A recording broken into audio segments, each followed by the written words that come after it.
Hi friends, welcome to Ammu and అమ్మ channel అండి. మనము ఈరోజు చూడండి వంకాయ కారం అండి, పొడి పొడిగా ఉంటుంది. వంకాయ కారం చేద్దాం మనము. చూడండి ఇవన్నీ కూడా మనం రోట్లో దంచుకుందాం. మీకు షార్ట్లో చూపిస్తాను, మళ్ళీ ఫుల్ వీడియోలో ఎలా చేసుకోవాలో మీకు పూర్తిగా చూపిస్తానండి.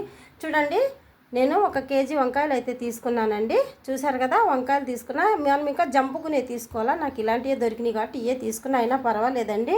మనకి పైసీ కావాల్సినంత వట్టిమిరపకాయలు.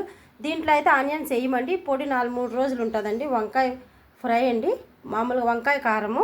మనము కడుక్కొని ఎండబెట్టుకున్న డ్రై చేసుకున్న కరివేపాకు ఒక గుప్పుడు చూడండి. తెల్లగడ్డలు చూసారు కదండి, ఈ తెల్లగడ్డలు ఇలా పొట్టుతోనే వేసుకోవాలి. కొంచెము పెద్ద స్పూన్ జీలకర్ర, పెద్ద స్పూన్ ధనియాలు.